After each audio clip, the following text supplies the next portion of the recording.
ஒரு நிமிஷம் வெயிட் பண்ணுங்கள், ஸ்கிப் பண்ணிடாதீங்க. நான் 100 கோழி வளர்க்குறேன். ஆனால் அதில் 4 கோழிக்கு கண்ணு தெரியாமல் போயிடுச்சு.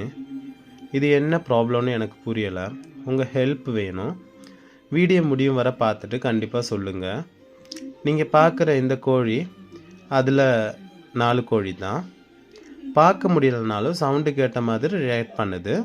சாப்பாடு எங்கேன்னு தேடி நடக்குது, ட்ரை பண்ணுது. இதை பார்த்தா ரொம்ப கஷ்டமாக இருக்குது. ஆனால் இது ஸ்ட்ராங்காக சர்வே பண்ணுது. நான் டெய்லி ஃபீட், வாட்டர் எல்லாம் ரெகுலராக கொடுக்குறேன். செப்ரேட்டாக பார்த்துக்கிறேன், கேர் பண்ணுறேன். ஆனால் என்ன ரீசனாக இருக்கும் புரியலை. வெதர் நல்லா இருக்கணுமா, இல்னஸ்னால இருக்குமா, இல்லை ஏதாவது விட்டமின் குறைவா? யாருக்காச்சும் இந்த மாதிரி எக்ஸ்பீரியன்ஸ் இருந்தால் ப்ளீஸ் ஷேர் பண்ணுங்கள். உங்கள் அட்வைஸ் எனக்கு ரொம்ப முக்கியம், நல்லா ஹெல்ப் ஆகும். இது சரியாகுமா, இல்லை பெர்மனெண்ட்டாக இப்படி தான் இருக்குமா?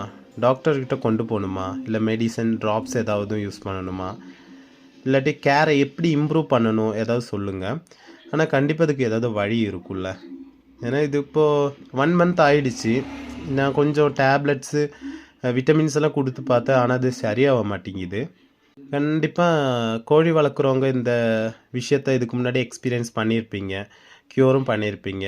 அப்போ அவங்களாம் இதை பார்த்தீங்கன்னா கண்டிப்பாக இதுக்கு ஒரு சஜஷன் சொல்லுவீங்கள்ல. அப்போ அந்த மாதிரி மருந்து நான் யூஸ் பண்ணிக்குவேன். 100 கோழி வளர்க்குறேன். அதில் 96 கோழியும் எனக்கு இம்பார்ட்டண்ட் இல்லை. எனக்கு இந்த 4 கோழி தான். ஏன்னா அதுங்களுக்கு வெளியே விட்டாலும், அது மேய்ச்சலில் விட்டாலும் அது இற தேடிட்டு அது சாப்பிட்டுக்குது. ஆனால் இதுக்கு மட்டும்தான் இப்படி ஆயிடுச்சு. அப்போ இதை தனியாக நம்ம கேர் பண்ணணும்ல.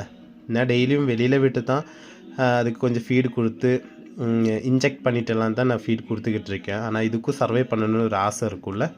அப்போ நீங்கள் பண்ணுற ஹெல்ப்பு எனக்கு இதில் கொஞ்சம் சஜஷன் வேணும், இது எப்படி க்யூர் பண்ணுறதுன்னு.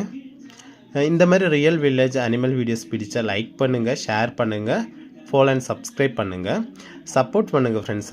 உங்கள் சப்போர்ட் எனக்கு ரொம்ப முக்கியம். நன்றி ஃப்ரெண்ட்ஸ்.